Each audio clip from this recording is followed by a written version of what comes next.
안녕하세요 여러분, 사냥개입니다. 이번 영상을 보신 분들께서는 이번 비트코인 사이클 투자 성공적으로 마치실 수 있을 것입니다. 제가 운영하고 있는 무료 텔레그램 채널에서는 한번 간단히 언급드린 적 있었던 내용인데요. 그래도 투자하시는 많은 분들께서 좋은 정보를 동일하게 아셨으면 좋겠는 마음, 그리고 구독자분들 중에서도 투자에 더욱 진심이셔서 지표를 직접 세팅하셔서 투자를 해보고 싶으신 분들을 위해서 영상을 기획을 해봤습니다. 제가 최근에 글로벌 유동성 얘기를 몇 번 드렸는데 그것을 조금 더 심도 있게 분석을 해서 지표를 세팅을 해봤고요. 다음 영상에서는 바로 트레이딩 뷰에서 이 지표를 어떻게 세팅하는지 방법을 말씀드리도록 하겠습니다. 그럼 이번 영상 바로 시작할게요.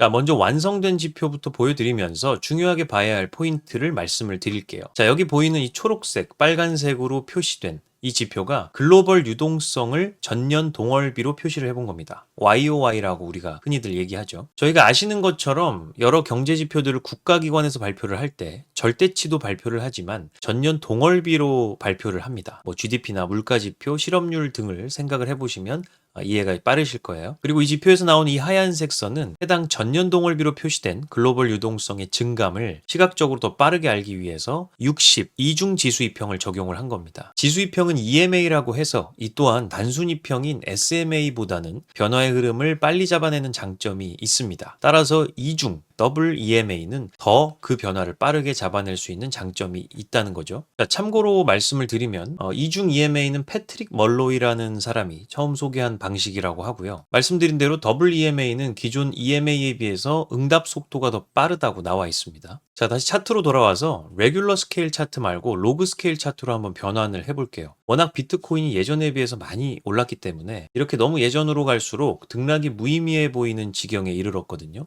그래도 이 로그 스케일로 한번 바꾸면 등락이 좀 느껴지시죠? 제가 주봉을 기준으로 세팅을 했기 때문에 일정 시간이 지난 뒤로부터 글로벌 유동성 지표도 이렇게 표시가 되는 것을 알 수가 있습니다. 자, 보시면 글로벌 유동성이 이렇게 증가하는 구간에서는 비트코인도 함께 증가를 하죠. 이 구간도 마찬가지고요. 여기도 마찬가지입니다. 반대로 감소하는 구간에서는 어떤가요? 비트코인도 함께 가격이 떨어집니다. 네, 이 구간도 마찬가지죠. 자, 그럼 요즘은 어떤가요? 방금 세팅한 글로벌 유동성 전년 동월비와 해당 지표의 62중 지수이평을 보시면 증가 추세가 최근 들어서 점점 빨라지고 있죠. 이 추이가 굉장히 중요합니다. 빨라지느냐, 느려지느냐. 그걸 가장 빠르게 캐치할 수 있는 보조 지표가 있습니다. 바로 RSI죠. Relative Strength Index의 약자인데요. 상대 강도 지수라고 해석할 수 있는 이 지표 같은 경우는 이 추세의 힘을 판단하기에 매우 적합한 지표입니다. 따라서 저 같은 경우는 이 RSI 지표를 만들어 놓은 글로벌 유동성 전년 동월비 60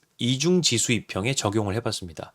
좀 말이 어려운데요. 어쨌든 그렇게 만들어진 지표가 맨 아래 나와 있는 RSI이고요. 그걸 또 62중 지수 이평을 했죠. 이 DEMA를 적용한 것은 RSI의 변화를 좀 더 빠르게 캐치해내기 위해서입니다. 자, 보시면 최근 RSI 지표도 역시나 다시 힘을 내면서 빠르게 상승 중인 상황입니다. 여기서 이 지표를 보면서 제가 말씀드릴 중요한 포인트는 두 가지인데요. 첫 번째 포인트 같은 경우는 이 RSI 지표가 노란색 중간선인 50을 상향 돌파하는 순간부터 상승 흐름이 매우 가속화된다는 점입니다. 자, 보시면 16년 5월경에 RSI가 50을 넘어섰죠. 자, 그 이후로 비트코인은 계속 상승 흐름이 가속화됐습니다. 차트를 멀리서 봐서 좀 별거 아닌 것 같지만 돌파를 했을 시점의 가격이 대략 한 400달러 언저리고요. 그리고 중간 고점이라고 할 수 있는 2016년 11월경에 보시면 가격이 대략 750달러 언저리였습니다. 약 반년 만에 거의 7, 80%가 올랐죠. 엄청납니다. 그 후에 다시 RSI가 잠시 떨어지면서 주춤하는 듯 했지만 이건 증가율이 좀 주춤했던 것이지 글로벌 유동성의 절대적인 증가는 계속되고 있었던 겁니다. 어쨌든 초록색 영역에 있었으니까요. 자, 그 후로 다시 50 언저리까지 내려왔던 RSI가 재차 상승하는 시기였던 2017년 7월 이후로 해서 정말 제대로 된 불장이 또 마지막에 찾아왔죠. 사이클의 고점은 약 19,000달러가 넘어서 끝이 났습니다. 아까 약 750달러까지 오른 것도 거의 7, 80% 올라서 좋은 거였는데 끝이 19,000달러라뇨. 자, 굳이 수익률까지는 계산하지 않겠습니다. 자, 그 다음 보실 부분은 2020년 3월 말경입니다. 이때가 코로나 빔을 맞고 자산시장이 엄청나게 하락을 했을 때인데요. 조금 회복하면서 시장이 반등하고 있었을 때네요. 자, 이때 이후로 RSI가 50을 역시 넘어섰고 그 후로 쭉 상승했죠. 자, 그리고 말씀드렸던 것처럼 요즘입니다. 현재 RSI가 어떤가요? 굉장히 빠르게 그리고 가파르게 50을 돌파를 하고 있습니다. 사실 돌파는 거의 8월 중순 이후로 됐다고 보면 되고요. 어쨌든 이 말인 즉슨 글로벌 유동성의 전년 동월비 증가가 엄청나게 빨라지고 있다는 소리입니다. 추세의 힘이 매우 강하다는 뜻이고요. 저는 사실 이 지표들만 보고서도 지금이 비트코인을 매수하지 않을 이유가 없는 시기라고 스스로 판단을 했습니다. 물론 다른 여러 데이터들을 보고 있지만 어쨌든 자산 시장을 이루는 가장 근간인 화폐 그리고 자산, 이 매크로의 시각으로 바라보면 결국 유동성이 이렇게 증가한다는 것은 화폐 가치가 떨어진다는 것이고, 화폐 가치가 떨어진다는 건 자산 가치는 그 반대급부로 더욱 희소해지고 유니크해진다는 것이니까 자산에 투자를 안 할 이유가 없는 거죠. 지금 같은 유동성 증가 시기에 은행에만 예금으로 현금을 넣어놓고 있는 것은 현금 가치가 떨어지면서 증발되는 과정이라는 것을 꼭 아셔야 합니다. 자, 그리고 두 번째 말씀드릴 포인트는 매도 구간을 특정 지을 수 있다는 점입니다. 아시다시피 투자라는 건 정확히 가장 높은 극점에서 매도를 하기는 쉽지 않아요. 투자를 조금이라도 해보신 분들이라면 그러기 위해서는 어느 정도 운이 작용을 해줘야 한다는 것을 아실 겁니다. 근데 매도를 해야 할 구간은 특정을 지어볼 수가 있어요. 자, 여기서 보시면 RSI가 70을 넘어가는 구간부터 RSI가 14이평선, 노란 선입니다. 14이평선을 데드크로스하는 구간까지를 매도 가는 구간으로 측정을 해볼 수가 있습니다. 자, 2017년 12월 25일경을 기점으로 RSI가 과매수 구간인 70 이상으로 들어갔죠. 그리고 2018년 5월경을 기점으로 RSI가 14이평선을 데드크로스 했습니다. 이렇게 세로선을 두 개 찍어보면 바로 이 사이 구간이죠.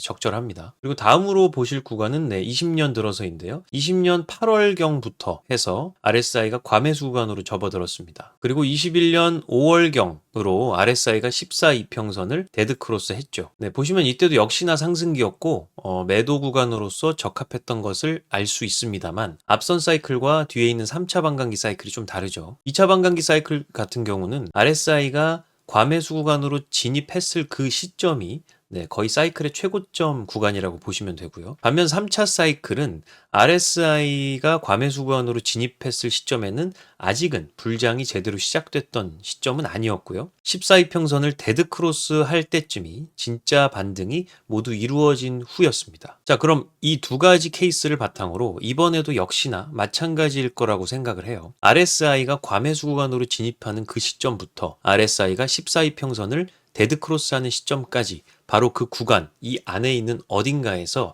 사이클의 고점이 만들어질 수 있다는 점입니다. 자, 결국 이렇게 수개월 이내로 매도 가는 구간을 좁혀볼 수 있다는 것도 상당히 중요한 포인트예요. 원래 사는 건 누구나 잘 하지만 파는 걸 잘 못해서 투자가 망하는 경우가 많잖아요. 어디서 팔아야 하는지에 대한 명확한 근거가 돼줄 수 있다는 점에서 저는 이 지표를 매우 신뢰 있게 생각을 하고 있습니다. 저는 이 지표 이외에도 정말 많은 데이터들을 매일매일 모니터링을 하고 있습니다. 따라서 이렇게 특정 지어진 저 구간 안에서도 언제가 바로 극점이 될 것인가를 다양한 근거를 통해서 추측을 해보겠죠. 제가 영상 초반에서도 잠시 언급을 드렸듯이 저는 이러한 정보들을 사냥개미 텔레그램 채널에서 무료로 여러분들께 분석해서 올려드리고 있습니다. 그 이유는 영상 업로드는 시간이 오래 걸리기 때문에 더욱 빠르게 정보를 공유드리고 구독자분들과 자유롭게 소통하기 위함입니다. 관심 있으신 분들은 고정 댓글을 참고해 주시고요.